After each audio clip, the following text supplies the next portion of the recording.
सो hello बच्चों, welcome to my YouTube channel physics with Inder. Last class में हमने सीखा था इलेक्ट्रिक फील्ड लाइन के बारे में कि भाई इलेक्ट्रिक फील्ड लाइन कैसे पास करती है, अलग अलग चार्जेस से इलेक्ट्रिक फील्ड लाइन कैसे निकलती है। ये वाली जो वीडियो है हमारी, इस पे हम जानेंगे इलेक्ट्रिक फ्लक्स के बारे में। हम इलेक्ट्रिक फ्लक्स इसलिए पढ़ रहे हैं क्योंकि ना इलेक्ट्रिक जो फील्ड है और जिस हिसाब से कूलम्स लॉ है, जब हम कूलम्स लॉ से किसी भी सरफेस, कोई भी शेप, उसकी वजह से इलेक्ट्रिक फील्ड निकालते हैं तो वो निकालना ना बहुत कॉम्प्लिकेटेड है। तो एक साइंटिस्ट थे गॉस, उन्होंने क्या करा, उन्होंने नेचर के अंदर सिमिट्री को पकड़ा और उस सिमिट्री को देखते हुए उन्होंने बहुत ही आसान इजी तरीका एक तरीके से निकाला। क्या करने के लिए? इलेक्ट्रिक फील्ड निकालने के लिए वेरियस शेप की वजह से।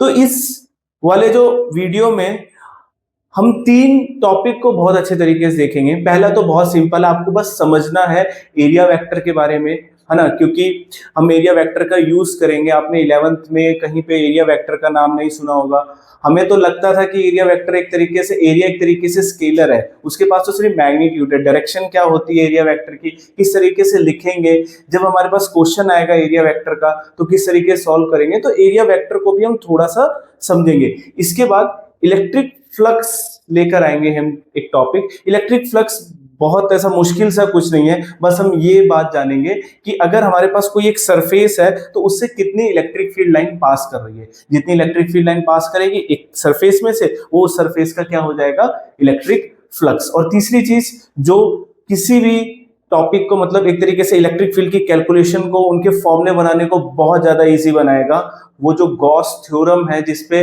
मान के चलना कि 1/4 एक तरीके से पूरी फिजिक्स बेस है। पूरा जो कंसेप्ट है जो इलेक्ट्रोफिजिक्स का, जहां से हम लास्ट तक लाइट तक पहुंचेंगे, वहां से जो स्टार्टिंग करते हैं हम, वो करते हैं गॉस लॉ से। और हमने इलेक्ट्रिक फील्ड के अलग अलग सरफेस से अलग अलग इलेक्ट्रिक फील्ड निकालना सीखा और वो काफी मुश्किल था। अब हम बहुत इजी तरीके से निकालेंगे, है ना। तो चलो स्टार्ट करते हैं। सबसे जो पहला टॉपिक है, आप अगर टॉपिक पे देख भी रहेंगे तो वो हमारे पास क्या है? Area vector. एरिया वेक्टर है, ये सब जानते हैं, पर एक बार थोड़ा वेक्टर के बारे में सोचते हैं। हमने वेक्टर के बारे में क्या पढ़ा है? हमने वेक्टर के बारे में पढ़ा कि वेक्टर एक ऐसी क्वांटिटी होगी जिसके पास क्या होगा? दो चीज होने चाहिए उसके पास। क्या क्या होने चाहिए? फर्स्ट, उसके पास होना चाहिए मैग्नीट्यूड, और सेकंड अगर मैं बात करूं तो उसके पास क्या होनी चाहिए? डायरेक्शन। वेक्टर यूनिट हमको बोलते थे जिनके पास मेनली दो चीजें होंगी, first is magnitude and second is direction. अगर किसी भी क्वांटिटी के पास मैग्नीट्यूड और डायरेक्शन है, साथ में एक चीज और फॉलो करना पड़ेगा, लॉ ऑफ वेक्टर एडिशन। अगर वो ये दो चीजों को फॉलो करता है तो हम उसको क्या बोल देते थे? वेक्टर। अब क्या हुआ, जब हम गॉस लॉ को पढ़ेंगे, जब इलेक्ट्रिक फ्लक्स को पढ़ेंगे, है ना, इलेक्ट्रिक फ्लक्स को पढ़ेंगे, तब ना हमें ना इस टर्म की, एरिया की जरूरत पड़ेगी और हम इलेक्ट्रिक फील्ड जो कि वेक्टर है उसको एरिया के साथ डॉट प्रोडक्ट कराएंगे। तो अब एरिया के साथ अगर उसको डॉट प्रोडक्ट कराना है तो एरिया को हमें क्या बनाना पड़ेगा? वेक्टर, है ना। तो एरिया वेक्टर क्या होता है, ये सब तो आप बहुत आसानी तरीके से हम समझ जाएंगे। जस्ट लाइक सबसे पहले बात करते हैं किसकी? मैग्नीट्यूड की। एरिया का मैग्नीट्यूड आपने सेकंड क्लास से निकाला है, वही मैग्नीट्यूड एरिया का मैग्नीट्यूड होने वाला है। जस्ट लाइक कि अगर आपके पास एक स्क्वायर है और उसकी एक साइड ए है, एक साइड ए है, तो इसका एरिया कितना हो जाएगा? ए स्क्वायर। तो ये जो ए स्क्वायर टर्म है, ये हमारा क्या हो जाएगा? मैग्नीट्यूड, है ना। हम बहुत सारे एरिया की बात करेंगे। जस्ट लाइक कि अगर मैं एक 3D सरफेस ले लूं, एक मैं 3D स्फीयर ले लूं जिसका रेडियस आर है, तो इसका, अगर मैं, ये मेरा स्फीयर है, सर्कल नहीं है, अगर स्फीयर है तो इसका एरिया क्या होगा? 4 पाई आर स्क्वायर। तो ये इसका क्या हो जाएगा? मैग्नीट्यूड हो जाएगा। एरिया का मैग्नीट्यूड सब निकाल लेते हैं, बहुत आसान है। 3-4 फॉर्मूले, जनरली तो हम 99% किससे ही निकालेंगे? स्पेयर से ही निकालेंगे। एक जगह सिलेंडर का यूज होना है, सिलेंडर का सरफेस एरिया आपको पता ही है ना, 2πr/h होता है। बात करते हैं किसकी? डायरेक्शन की, कि क्या होगा एरिया वेक्टर का डायरेक्शन। मान लेते हैं कोई भी हमारे पास एक सरफेस है, मैंने एक सरफेस ड्रॉ करा है ना, इस सरफेस से जो परपेंडिकुलर लाइन आ रही होगी, सरफेस के क्या आ रही होगी, परपेंडिकुलर, जस्ट लाइक कि जैसे टीवी स्क्रीन है, उससे जो सामने परपेंडिकुलर जो लाइन आ रही है, वो जो लाइन है उसका जो वेक्टर है, और मैंने एन कैप लिया है, एन मतलब होता है नॉर्मल, एन होता है नॉर्मल, और जनरली फिजिक्स में हम यूज करते हैं परपेंडिकुलर के लिए, कोई भी चीज जो परपेंडिकुलर होती है हम उसके लिए नॉर्मल का यूज करते हैं। और मैंने यहाँ पे क्या यूज करा है, कैप, कैप का वर्ड, कैप किस लिए यूज करते हैं, क्या होना चाहिए, ये यूनिट वेक्टर। यूनिट वेक्टर का मतलब ऐसा वेक्टर जिसका मैग्नीट्यूड कितना आएगा, 1। तो मैंने बोला कि एक ऐसा वेक्टर होगा जो सरफेस के परपेंडिकुलर जाएगा, और वो वेक्टर कैसा होना चाहिए, यूनिट वेक्टर होना चाहिए। ये जो एन कैप है, ये एन कैप मेरे वेक्टर की क्या होगी, डायरेक्शन। ध्यान रखना, सरफेस के जो भी परपेंडिकुलर लाइन जाएगी वो मेरे क्या होगी, जो भी वेक्टर है उसके क्या होगी, डायरेक्शन। जैसे मैं एक सिलेंडर ले लेता हूं, मैंने क्या करा, मैंने एक सिलेंडर ड्रॉ कर लिया है ना, मैंने एक सिलेंडर ड्रॉ कर लिया। अगर आप देखो तो इस सिलेंडर के 3 वेक्टर बनेंगे, 3 अलग अलग सरफेस के हिसाब से। जैसे अगर मैं नीचे वाले सरफेस की बात करूं, नीचे वाले सरफेस की बात करूं, तो इसका एरिया वेक्टर होगा नीचे की तरफ, क्योंकि परपेंडिकुलर लाइन ऐसे ड्रॉ हो रही है। अगर मैं ऊपर वाले सरफेस की बात करूं तो इसका एरिया वेक्टर होगा ऊपर की तरफ। और अगर मैं साइड, जो कर्व सरफेस वाला पार्ट होता है, अगर मैं इसको ले लूं तो इनका जो एरिया वेक्टर होगा वो हर पॉइंट का डिफरेंट होगा, क्योंकि अगर एक सर्कल बनता है तो हर एक पॉइंट का एक अलग नॉर्मल होता है। तो अगर मेरा सिलेंडर एक सर्कल की शेप में है तो हर एक पॉइंट का एक अलग क्या होगा, मेरा नॉर्मल होगा, है ना। तो ये एरिया वेक्टर था।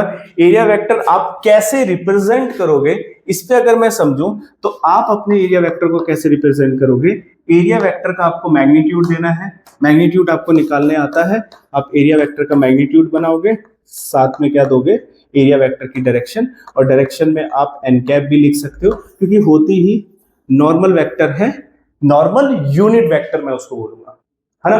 तो ये हमारा क्या था, एरिया वेक्टर।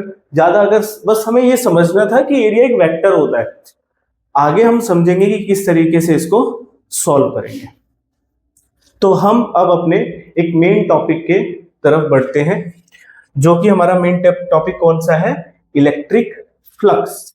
इलेक्ट्रिक फ्लक्स क्या होता है, इसको बहुत सिंपल तरीके से समझते हैं कि कितनी इलेक्ट्रिक फील्ड लाइन, कितनी इलेक्ट्रिक फील्ड लाइन, कितनी इलेक्ट्रिक फील्ड लाइन मेरे एक सरफेस एरिया से पास कर रही है, किसी एक सरफेस एरिया से कितनी इलेक्ट्रिक फील्ड लाइन मेरी क्या कर रही है, पास कर रही है। जैसे बहुत सिंपल सा एग्जांपल अगर हम लें, आपके घर में एक दरवाजा है, आपने दरवाजा खुला रखा है, या आपके घर में खिड़की, आपने खिड़की क्या कर रखी है, खुली रखी हुई है, तो क्या होगा, बाहर से हवा अंदर की तरफ आएगी, बाहर से हवा अंदर की तरफ आएगी।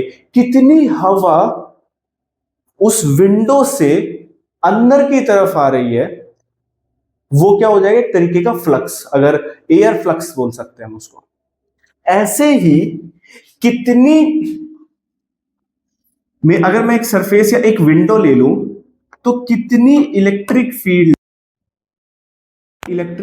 लाइन मेरे सरफेस से पास कर रही है, number of electric field line passing normally through the area, या जो मेरा सरफेस है उसको मैं क्या बोलूंगा, इलेक्ट्रिक फ्लक्स।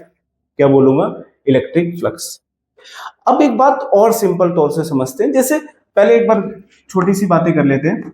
हम जानते हैं कि इलेक्ट्रिक फ्लक्स का सिंबल में मैं फाई लगाऊंगा और ई लगा दूंगा, क्योंकि आगे जाके हम एक सेम पढ़ेंगे, मैग्नेटिक फ्लक्स, कितनी मैग्नेटिक फील्ड लाइन एक सरफेस से पास कर रही है। सेम, अगर कितनी इलेक्ट्रिक फील्ड लाइन पास कर रही है तो इलेक्ट्रिक फ्लक्स, मैग्नेटिक फ्लक्स में मैं यहाँ पे बी लिख दूंगा। अगर इलेक्ट्रिक की बात कर रहे हैं अभी, तो मैंने क्या लिखा है, जस्ट ई लिखा है। तो कितनी इलेक्ट्रिक फील्ड लाइन पास कर रही है। अब इलेक्ट्रिक फील्ड लाइन के साथ एक प्रॉब्लम है। अगर अगर मान के चलो आपके पास एक विंडो है और जो विंडो के पैरेलल जा रही है, मतलब आपकी विंडो ऐसे रखी हुई है और हवा ऐसे जा रही है, ऐसे फ्लो कर रही है, तो क्या वो जो हवा, जो पैरेलल वाली हवा है, वो मेरी अंदर की तरफ आएगी? बिल्कुल नहीं। तो जो पैरेलल वाली हवा है, जो हवा मेरी, यहां पे ड्रॉ करते हैं, मान लो ये विंडो है और हवा मेरी कैसे जा रही है, हवा मेरी सरफेस के ऐसे पैरेलल जा रही है, तो क्या ये अंदर से पास करेगी विंडो से? बिल्कुल नहीं। अगर हवा ऐसे जा रही है और मैं ऐसे खड़ा हूं, सामने विंडो है, तो हवा ऐसे बाहर निकल जाएगी। तो सेम इलेक्ट्रिक फील्ड भी, जो सरफेस के पैरेलल इलेक्ट्रिक फील्ड है, वो तो सरफेस से पास ही नहीं करेगी, है ना। सरफेस के जो पैरेलल इलेक्ट्रिक फील्ड है, वो सरफेस से पास नहीं करेगी।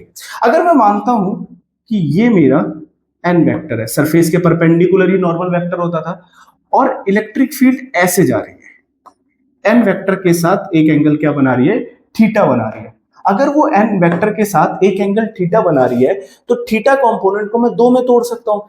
भाई जो परपेंडिकुलर कंपोनेंट आएगा उसको क्या लिख दूंगा, ई कॉस थीटा, और जो पैरेलल कंपोनेंट आएगा वो लिख दूंगा ई साइन थीटा। और आप जानते हो, मैं भी जानता हूं कि ई साइन थीटा जो पैरेलल कंपोनेंट है, ये तो पास ही नहीं करेगा। कौन कंपोनेंट पास करेगा, ई कॉस थीटा। तो मेरा जो इलेक्ट्रिक फ्लक्स हो जाएगा वो क्या हो जाएगा, इलेक्ट्रिक फ्लक्स मेरा क्या हो जाएगा, ई कॉस थीटा, और आपका एरिया से पास कर रही है, तो मैं डाल दूंगा ए। आप जानते हो, सबको पता है, नहीं पता है तो देख लो। अगर ए बी कॉस थीटा है, तो मैं उसको क्या लिख देता हूं, ए डॉट बी। तो यहां पे ई ए कॉस थीटा है, तो मैं इसको क्या लिख देता हूं, ई वेक्टर डॉट ए। तो फ्लक्स का बहुत सिंपल फॉर्मूला हमारा बना, ई ए कॉस थीटा, या आप बोल सकते हो ई वेक्टर और ए वेक्टर, है ना। तो ई वेक्टर और ए वेक्टर। अब क्या हुआ, मान लेते हैं कि मेरा जो फ्लक्स है या जो इलेक्ट्रिक फील्ड लाइन है, वो अलग अलग टुकड़ों से अलग अलग एंगल से जा रहा है, अलग अलग टुकड़ों से क्या कर रहा है, अलग अलग एंगल जा रहा है। इसको एक बार समझते हैं कैसे। मान लेते हैं कि मेरे पास एक रैंडम सरफेस है, एक रैंडम 3D सरफेस मैंने लिया। अब क्या होगा भाई, देखो, मान लेते हैं कि इलेक्ट्रिक फ्लक्स ऐसे चल रहा है, यहां पे कोई चार्ज था और इलेक्ट्रिक फ्लक्स ऐसे निकल रहा है। तो अगर मैं इस पॉइंट की बात करूं तो फ्लक्स ऐसे सीधा आ गया। अगर मैं इस पॉइंट की बात करूं, इस पॉइंट की बात करूं, तो इलेक्ट्रिक लाइन तो ऐसे सीधी आ गई, पर जो इस पॉइंट का जो एरिया वेक्टर था वो इस तरफ आ गया, है ना। इलेक्ट्रिक फील्ड लाइन का जो एरिया वेक्टर था वो इस तरफ आ गया, यहां पे थीटा बन गया, यहां पे थीटा 0 था, यहां पे थीटा कुछ थीटा पर टाइप बन गया, थीटा 1 मान लेते। अगर मैं इसी को इलेक्ट्रिक फील्ड लाइन मेरी पॉजिटिव चार्ज से यहां से ऐसे निकलेगी, तो मान लो कि यहां पे भी थीटा ही बन रहा है, यहां से ऐसे निकलेगी, तो एरिया वेक्टर इस पॉइंट का तो ये होना चाहिए, क्योंकि हर पॉइंट पे अलग अलग नॉर्मल बन सकता है, फिगर टेढ़ी मेढ़ी, एकदम प्लेन सिमेट्रिक तो है नहीं। तो यहां पे क्या बन जाएगा, मेरा θ2 बन जाएगा। अगर मैं इस सरफेस से अब इलेक्ट्रिक फ्लक्स को निकालना चाहता हूं, तो मैं इसमें बहुत छोटे छोटे टुकड़े बनाऊंगा, बहुत छोटे छोटे टुकड़े बनाऊंगा, इतने छोटे टुकड़े बनाऊंगा, इस टुकड़े को मैं क्या बोलूंगा, डीएस।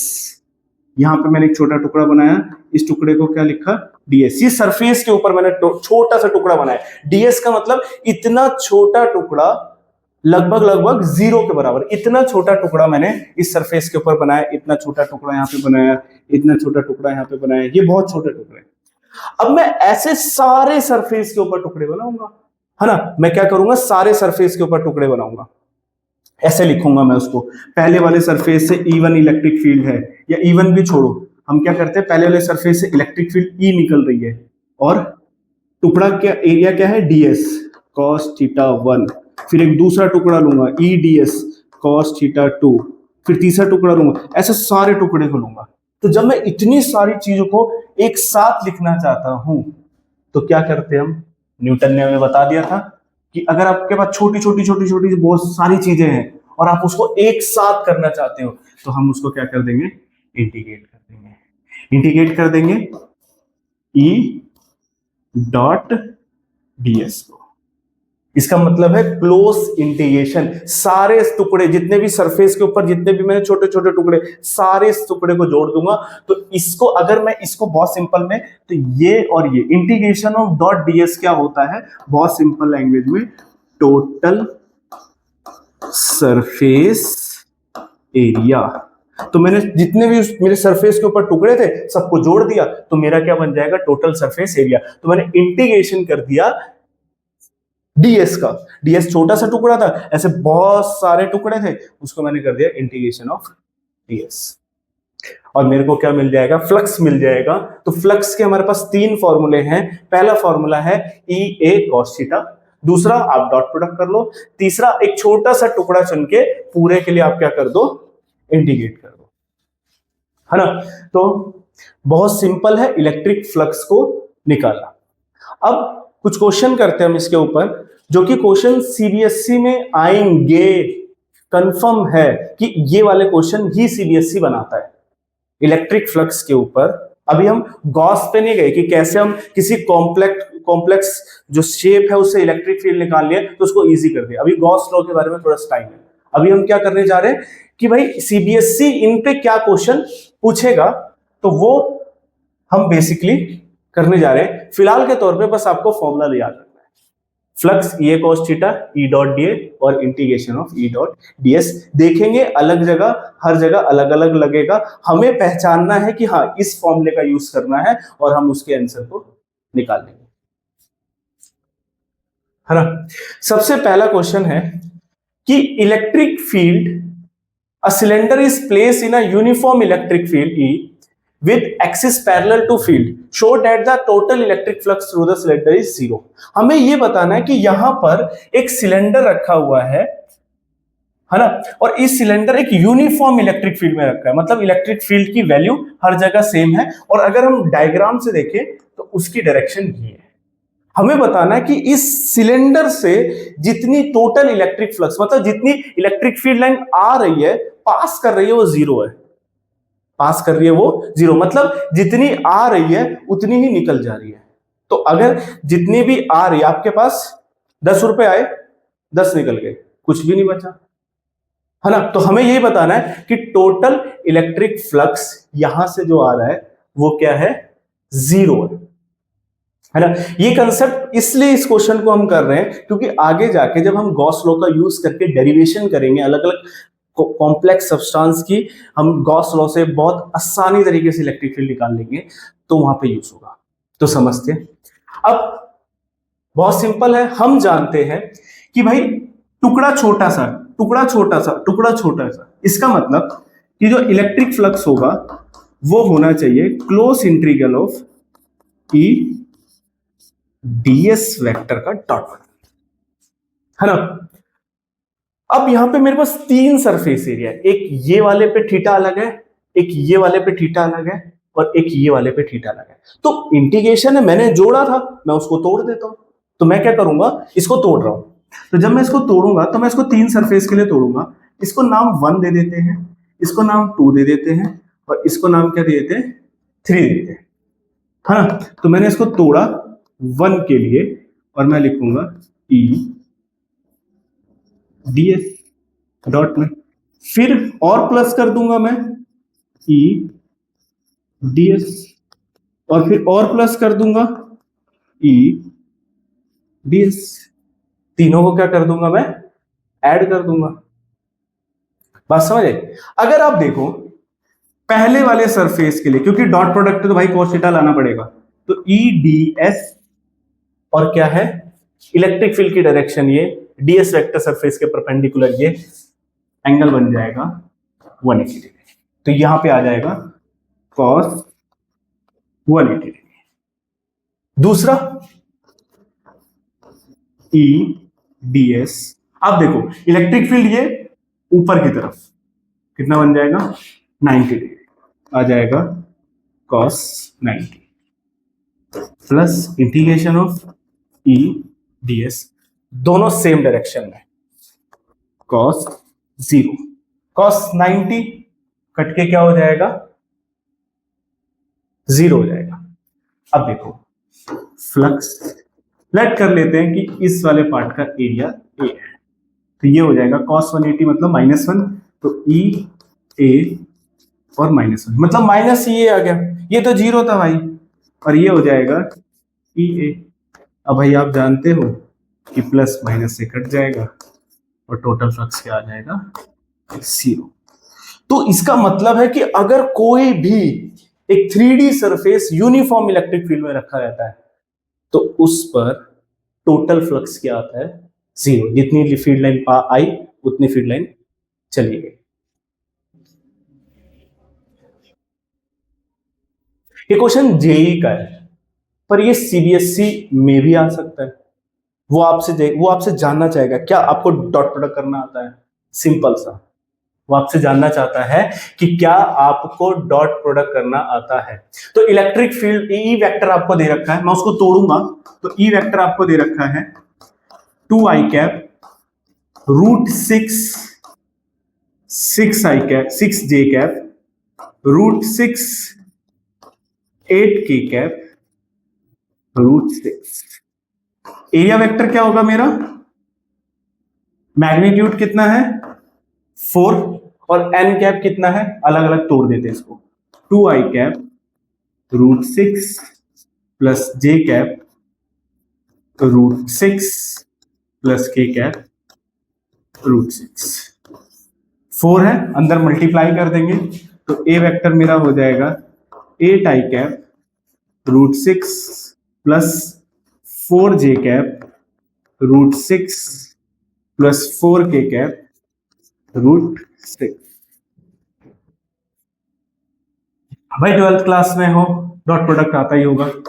तो अगर मैं a वेक्टर को दो b वेक्टर के साथ डॉट प्रोडक्ट करता हूं तो मेरे को क्या करना होता है, i को i के साथ मल्टीप्लाई करना है, j को j के मल्टीप्लाई करना है और k को k मल्टीप्लाई करना है। जो फ्लक्स है वो कैसा है, स्केलर है। फ्लक्स कैसा है हमारा, स्केलर है। तो जब हम i को i से मल्टीप्लाई करेंगे तो हमारे पास फ्लक्स होगा E डॉट ए, तो E का i से मल्टीप्लाई करेंगे तो 2 इंटू 6 मतलब ऐसे कर लेते हैं, चलो मल्टीप्लाई 8 इंटू 6 प्लस j को j से करूंगा 6 बाई रूट 2 इंटू रूट 2 नहीं था 6 था into root 6 plus 8 root 6 into 4 root 6। भाई देखो 16 बाई 6 24 बाई 6 32 बाई 6। सारे 6 कॉमन है, एक काम करते पहले ऐड ही कर लेते हैं। तो इसको ऐड करेंगे तो ये हो जाएगा 40, कितना हो जाएगा 40 और प्लस 72 और हमें पता है कितना आ जाएगा 12। और यहाँ यूनिट क्या लिखे, हम यूनिट लिखना भूल गए, एक बार यूनिट पे बात करते हैं हम थोड़ी सी।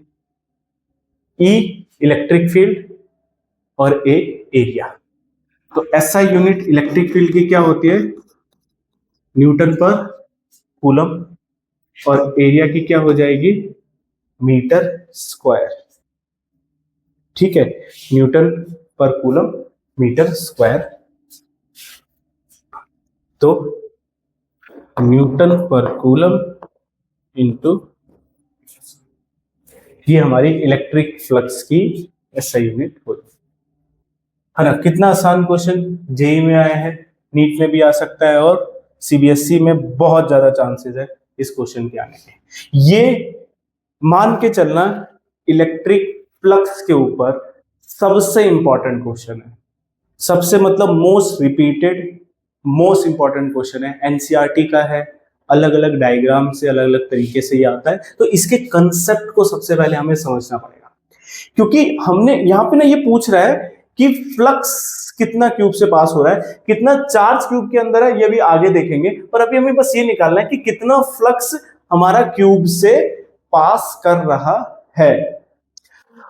अगर हम पहले वाला देखें तो भाई अगर एक क्यूब है, एक सिमेट्रिक है, जितनी इलेक्ट्रिक फील्ड लाइन आएगी उतनी निकल जाएगी, तो इलेक्ट्रिक फ्लक्स 0 हो जाना चाहिए। पर वो तब था जब यूनिफॉर्म इलेक्ट्रिक फील्ड थी। यहां पर इलेक्ट्रिक फील्ड यूनिफॉर्म नहीं है, यहां पे इलेक्ट्रिक फील्ड नॉन यूनिफॉर्म। अगर आप देखो तो ई वाई और ई जेड 0 है, तो हमें ई वाई ई जेड के लेने की जरूरत नहीं है। हमें पता है कि भाई इलेक्ट्रिक फ्लक्स उसने कितनी बता दी है, ई एक्स कितना बोल दिया है, ए एक्स की पावर हाफ बता दी है ना। सॉरी ए नहीं है, वो है हमारे पास अल्फा, वो है हमारे पास अल्फा, और अल्फा की वैल्यू हमें गिवन है और हमें ए की वैल्यू गिवन है जो कि साइड है।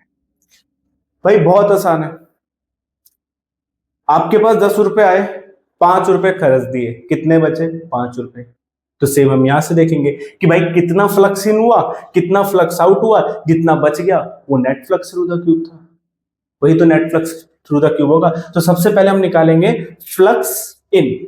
सबसे पहले हम निकालते हैं कि भाई फ्लक्स क्या करना है हमें, इन। फ्लक्स इन ए के लिए मैं लगा दूंगा ये कॉस थीटा, क्योंकि जो मेरा ये वाला सरफेस है इसका एन वेक्टर भी एक्स एक्सिस में होगा, तो कॉस 0 हो जाएगा जो कि 1 है।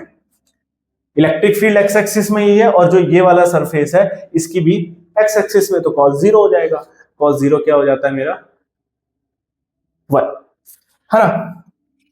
तो फ्लक्स इन कितना हुआ, ई की वैल्यू डालूंगा तो कितना आएगा अल्फा, एक्स कितना होगा मेरा ए की पावर हाफ, और इसका एरिया कितना होगा ए स्क्वायर, तो ये हो जाएगा अल्फा ए की पावर, 2 में हाफ करेंगे 2.5 आ जाएगा, 2.5 को हम क्या लिखते हैं 5/2 ए की पावर 5/2। बहुत सिंपल सा। अब आगे चलते हैं, आगे समझते हैं। अब मैं निकालूंगा फ्लक्स आउट। फ्लक्स आउट, ये भी ई है कॉस थीटा ही होना है, और भाई इसके साथ भी क्या है, इसका भी एन क्या बाहर ही की तरफ है, तो ये भी मेरा क्या हो जाएगा cos 0 जो कि 1 होता है। तो फ्लक्स कितना हो जाएगा, ये हो जाएगा अल्फा। अच्छा अब ए बिगड़ गया, जो x था वो इस वाले सरफेस के लिए 2a हो जाएगा, तो मैं इसमें डालूंगा 2a की पावर हाफ, और एरिया कितना है ए स्क्वायर। इसको कर देता हूं तो 2 की पावर हाफ क्या हो जाता है √2 हो जाता है, और a की पावर कितना आ जाएगा 5/2। ये मेरा आया फ्लक्स आउट। फ्लक्स आउट, ठीक है। तो जो आपका नेट फ्लक्स होगा वो हो जाएगा flux out minus flux in. Flux out कितना है मेरा √2 अल्फा ए की पावर 5 माइनस फ्लक्स इन कितना है अल्फा ए की पावर 5/2। अल्फा ए की पावर 5/2 कॉमन उठा लूंगा तो ये आ जाएगा √2 - 1। अब इसको हमें सॉल्व करना है, इसको हमें क्या करना है सॉल्व, देखते हैं। थोड़ा सा ऊपर कर देंगे। फ्लक्स अल्फा वैल्यू कितनी है 800, ए कितना है 0.1, पावर 5/2 मतलब पहले रूट करना है और फिर 5 से 5 बार उसको मल्टीप्लाई कर देना, तो उसको अभी 5/2 ही रहने देते हैं। ये हो जाएगा 1.4 - 1। यहां लिखने का ट्राई करेंगे 800। अब प्रॉब्लम ये, अगर ये 1 दे देता इतना मजा आएगा, पर इसने दिया है 0.1 और पावर कितनी है 5/2। क्या ही कर सकते हैं, हम इसको तोड़ के क्या लिख लेते हैं 1/10, पावर आ जाएगी 5/2 और ये बचेगा 0.4। ये हो जाएगा कॉम्प्लिकेटेड। 1 का रूट करेंगे तो 1 ही आएगा, पाई का रूट करेंगे वो 10 का रूट करेंगे तो हमारा आ जाएगा 10 का रूट करेंगे तो हमारा आ जाएगा, अरे 1 का 1 रहेगा, 10 का करेंगे तो मैं 10 को ना, इसकी 1 की तो कुछ भी पावर, कोई फर्क नहीं पड़ता, 10 की पावर को देखते हैं, रूट करके क्यूब करना है। तो मैं तो 2 बार तो ऐसे ही लिख दूंगा और एक बार कर दूंगा रूट। लेट कर लेते हैं रूट कितना आ रहा है, 3.12 ले लेते हैं उसको, ऊपर आ जाएगा 0.4, 2 जीरो से 2 जीरो काट देंगे, ये आ जाएगा मेरा कितना 3.2, सॉरी हाँ अपॉन में 3.2, और ये कट के आ जाएगा 1। तो मेरा फ्लक्स बहुत आसानी तरह से कितना आ गया, 1 न्यूटन पर कूलम मीटर, है ना। सो बहुत आसान है, बस आपको देखना है कि भाई नॉन यूनिफॉर्म थी, यहाँ पे इंटीग्रेशन का कोई मतलब नहीं था, तो मैंने क्या यूज करा, ये कॉस थीटा, है ना। कोई वेक्टर वेक्टर भी नहीं दे रखा है कि मैं इसको डॉट प्रोडक्ट करने का ट्राई करूँ, तो बहुत सिंपल है, हम इसमें क्या कर देंगे, ये कॉस थीटा कर देंगे, है ना। ये वीडियो इतनी ही थी। नेक्स्ट वीडियो में हम गॉस लॉ के बारे में जानेंगे, किस तरीके से, और उनकी एप्लीकेशन को देखेंगे, किस तरीके से हम गॉस लॉ को अप्लाई करके बहुत कॉम्प्लेक्स चीजों को बहुत सिंपल में कन्वर्ट कर सकते हैं। Thank you very much.